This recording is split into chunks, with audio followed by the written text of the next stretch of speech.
Bisa kita lihat lagi karena terakhir yang sempat dimainkan oleh Arky ada di tangan Hazel juga karena Hazel hanya Hanzo ya. Tapi sekarang bakal dihadapkan dengan seorang Setsujin yang membawa Suyo tapi Toy. No. Almost is never enough. Lihat, bahkan hampir saja diamankan first blood secara bottom lane untuk seorang Toy. Flicker mau nggak mau dikeluarkan tapi sedangkan di depan sana Idok mau nggak mau langsung mereset dan melakukan sedikit cover terhadap seorang Toy. Sekeratul maut dan di sini Toy bisa dimakan. Kenapa Luiski kondisinya masih memiliki flicker? Ya masih ada flicker, masih cukup aman seharusnya untuk di awal meskipun informasi terbilang cukup mahal, Prof. Oke. Untuk sekarang Idoknya tetap bermain dengan konklusif ya. Dan Baloy ternyata yang malah ke-trigger dari segi flickernya. Sehingga di early game seperti ini cukup merugikan bagi teman-teman Geek Farm ketika mereka harus kehilangan satu battle spell-nya. Tapi bertukar dengan Toy.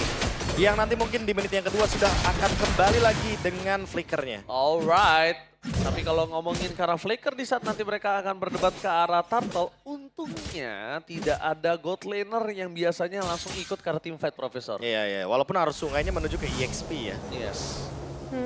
Dan buat sekarang juga di 2 menit yang pertama kita bakal melihat Idok yang cukup aktif dan Setsujin yang juga bisa dibilang bakal cukup stabil dan secara prediction, wow. Goni versus everybody. Tapi kali ini Aetherna bersama dengan Nevin ya kan. Tapi Toy tidak memiliki ke arah flicker. Membuat dirinya harus bertahan sedikit. Sedangkan freeze ya? Iya, freeze-nya itu.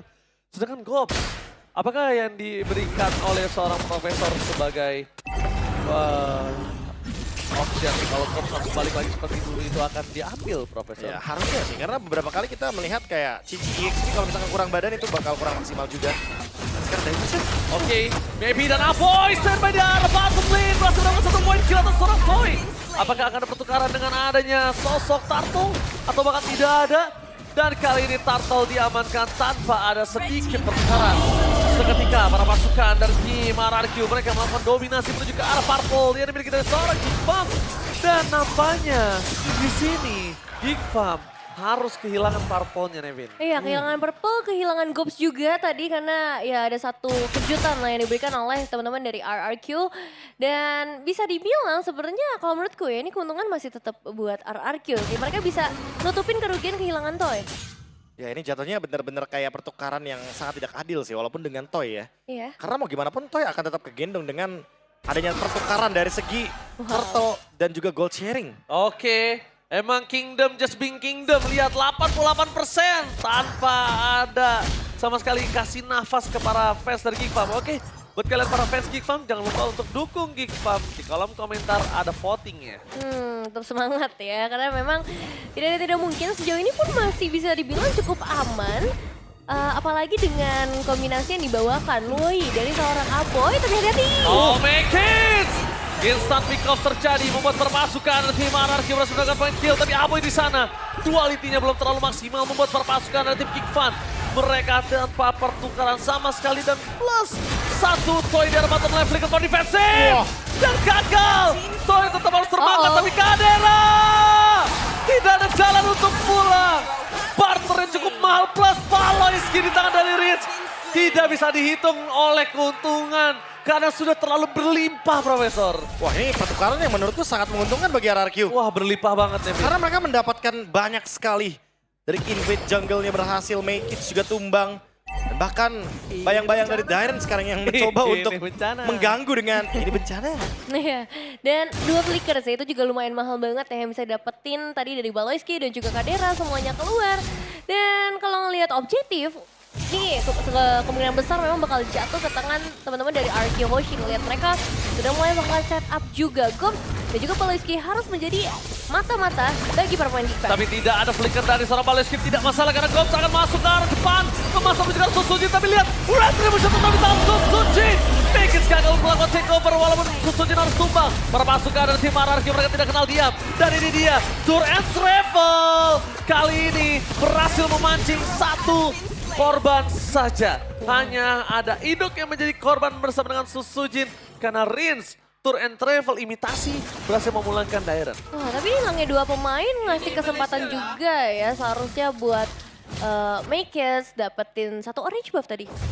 Ya, ini ada pencurian yang cukup menarik ya karena tiba-tiba dengan adanya keuntungan yang didapatkan dari RRQ ternyata ke-stop semuanya karena ada satu pencurian dan point kill terhadap Idok yang ditinggalkan tadi dengan adanya diversion. Gila. Tumbang 2 kali.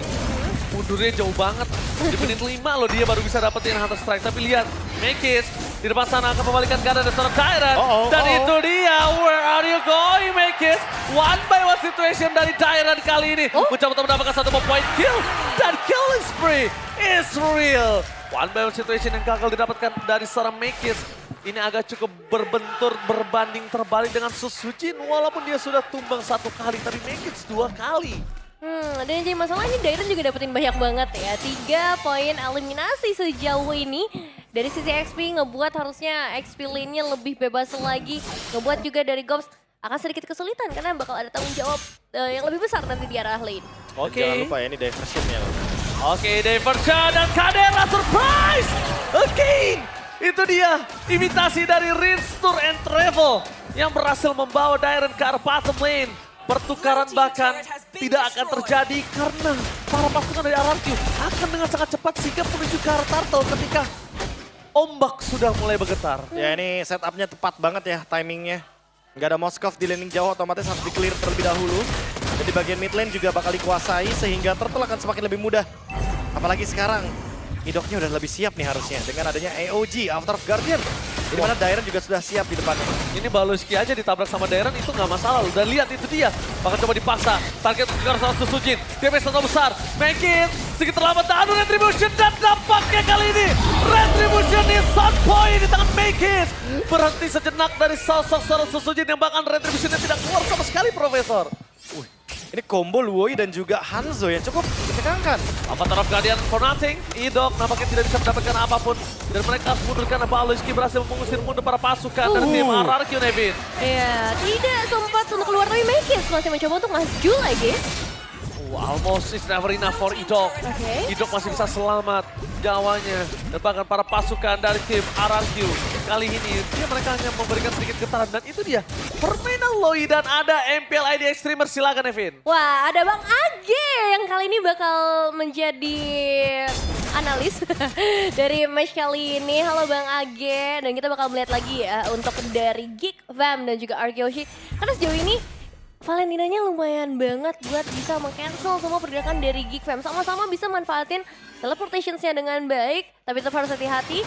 Dan soalnya kehadiran dari seorang Maykits, karena ya tadi ya, objektif. Ini bisa banget diambil sama Maykits. Apalagi buat sekarang udah ada Oracle dan Apa AOG. taraf Guardian? Apoy!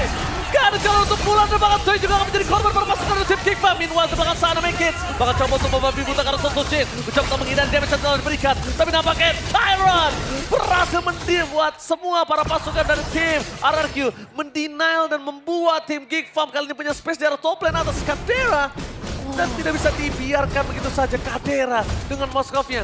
Tidak bisa kita pungkiri, permainan yang luar biasa, tapi terlalu sakit. Rage ya! One by one situation dan itu dia. Almost is never enough dan Baloski selalu menjadi penjaga hati daripada anak-anak Kickfam. Oh ya, tapi itu nice move juga ya dari seorang Rens yang dari tadi bisa memaksimalkan semua IMU-nya dengan sangat baik. Dan sekarang kembali lagi objektif sudah mulai muncul Prof KB. Wah ini kalau ngomongin objektif word ya, apalagi abis ada pencurian barusan. Harusnya mungkin bisa diulang kembali sih, Diversion dan juga Pinnacle Ninja ya.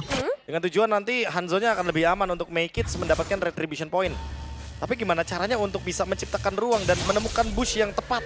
Karena kalau misalkan udah ketahuan sama movementnya RRQ gitu kan, pasti bakal di stop duluan Maykits-nya biar bayangannya dihancurkan. Dan sekarang Rins, Nevin, kalau menurut aku kalau dia copy ke arah sosok seorang Loi, dia harus cari sih di mana Moskov ataupun Maykits, Kadera atau Maykits dia harus cari sih. Kalau enggak bahaya banget. Dia digerogotin kayak gini terus. Dapetin ke arah atas dan sekarang Susujin. Oke, Maykits sedikit terlambat. Mereka harus coba untuk mundur ke belakang Dairon. Satu-satunya bakal coba dihajar oleh seorang Maykits, tapi nampaknya tidak peduli. Maykits tetap dihajar dan Gops menangkap ke arah Idok. Mundur ke arah belakang adalah sebuah jawaban, tapi Rin! Surprise! Happy birthday! Tidak ada tombak kali ini, membuat Kadera terperangkap 1 lawan 1. Dan itu dia, harta, tata, dan sonata. Menutup ke arah seorang Kadera. Rin, what a play from Rin! Restore and Travel benar-benar membuat Kadera kali ini nggak bisa berbuat banyak, Devin. Ya itu move yang bagus banget. Bahkan Sadera dipaksa untuk ngebuka flickernya juga. Mahal banget hilang satu pemain. Tapi tetap secara defensif dari Geek Fam, mereka bakal sedikit kesulitan dan mencoba untuk look out ke arah Riz. Oke, Riz bakal coba dimakan begitu Wah. saja. Insta pick up terjadi. Baloyski bakal Idong bakal coba dimakan dari tangan pelan-pelan.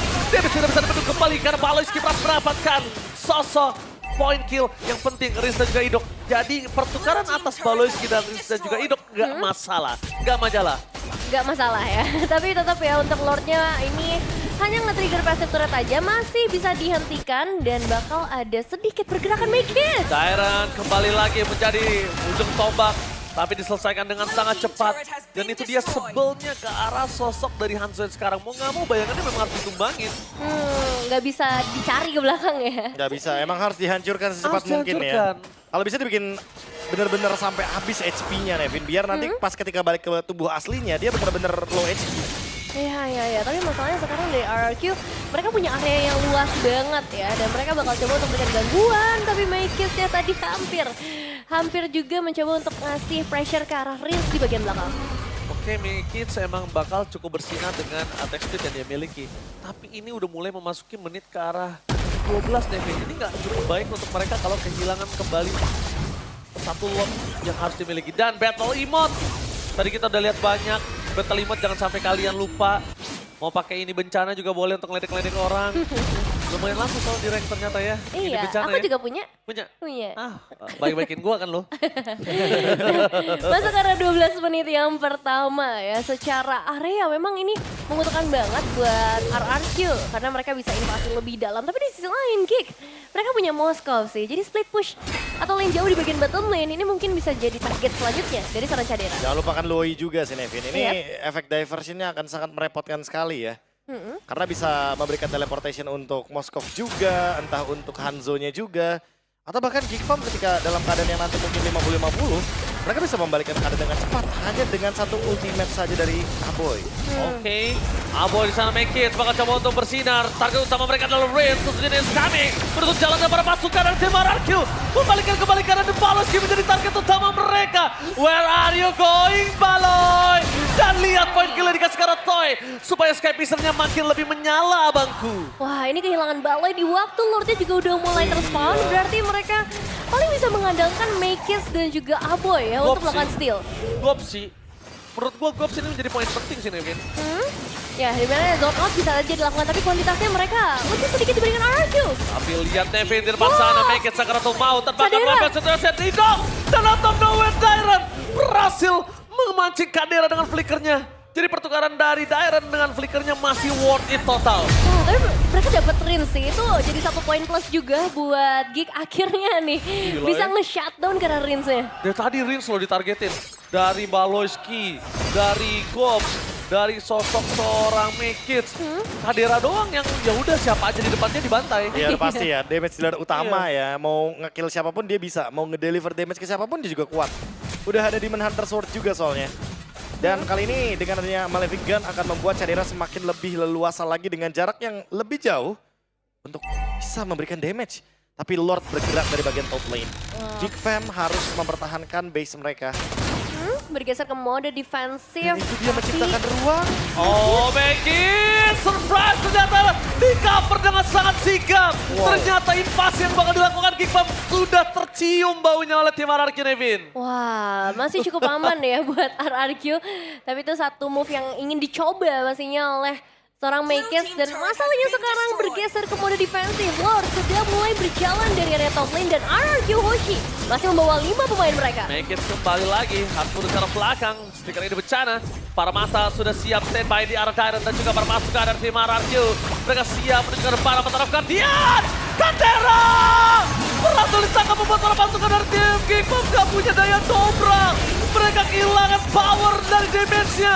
Dan bahkan Maekis gak bisa selamat Rinsia! What the outplay from Rinsia! Fokus mendapatkan satu point kill. Tapi tanpa ada Susujin dan juga Toy, mereka gak bisa masuk lebih dalam dan tidak bisa melakukan endgame. Nampaknya gerakan dari Rinsia kali ini agak terlalu sedikit barbar karena pertukaran cukup adil. Biasanya berani flicker ke depan dan masuk itu adalah barter dengan adanya endgame. Apakah itu berhasil mereka lakukan, Evin? Ya, masalahnya masih ada 3 pemain dari RKOG dan masih ada 3 pemain dari Baloi, King.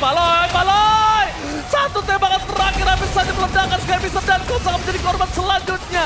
Dan belum ada lagi yang bisa didapatkan dan itu dia Tyrant. Kadera is coming, shutdown pun terjadi, Kadera versus everybody, flick on defensive, dan ternyata Sosojin dibalikan kembali keadaannya. Terlalu terburu-buru dari tim RRQ, Nevin. Ya, nice move dari Cadera ya. Satu Spear of Destruction yang akhirnya bisa nge-follow up damage-nya, tapi ini never ending fight. Dari kedua belah tim yang benar-benar haus atas kemenangan. Dan RRQ Hoshi gimana nih, Prof? Ya itu yang pengen dicari sih sama Geek Fam. Mungkin gerakan-gerakan RRQ yang seharusnya tidak dilakukan. Gerakan-gerakan tambahan. Ya biasanya RRQ kalau udah 2 tumbang poinnya sama ya kan, kuantitasnya sama mereka mundur. Yep. Mereka reset dulu, ternyata mereka melanjutkan team fight. Dan ternyata berhasil dipancing nih oleh Geek Fam. Perbedaan goldnya dengan Lord tadi walaupun mendapatkan 3 base turret tapi hanya di angka 1.600 gold lead.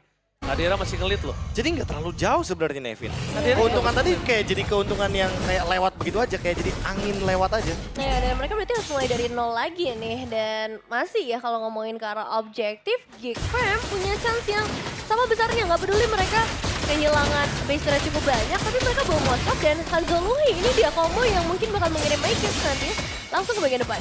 Oke, tapi diinformasikan harusnya para pasukan dari tim RRQ. Lihat Malaysia mundur ke arah belakang dan jadi target utama dengan nama taraf Dia yang masih bisa selamat. Kadera is coming, tapi Sosojin udah tumbang terlebih dahulu. Tak ada following up damage membuat para pasukan dari tim RRQ. Mereka membalikan kembali Kadera dengan adanya Idong dan Rizia. Kali ini terperangkap dari sana. Kadera still survive. Golf berhasil mendapatkan 1 yaitu Idong, tapi nampaknya masih belum cukup damage untuk bisa menghentaskan seorang Idong kali ini belum bisa dituntaskan dan Idong membalikan kembali keadaan target utamanya dan gol meledak. Unstoppable untuk seorang Toy. Rin standby mencari di mana Makins berada. Terdeteksi Makins. Going double kill, looking for triple kill. Dan para pasukan dari tim Geek Fam mereka tersisa Makins dan Maniac from Toy. Ini bencana. Tim RRQ berada di garis depan. Wipe out yang tidak bisa terlalu lama karena satu seorang dan Avatar of Guardian dengan soundnya No Way. Sang Raja berhasil mendapatkan game yang pertama. The Geek Slayer menunjukkan taringnya. Itu dia, game pertama RRQ Hoshi yang masih bisa bertahan dengan sangat luar biasa. Sedikit mistik bukan menjadi masalah. Karena ternyata untuk finishing team fight di area Lord berhasil mereka menangkan. Semua berkat Idok yang masih survive ketika dia ditunggangi oleh Gobs. Dan ternyata tidak ada yang mukulin ke arah Gobsnya.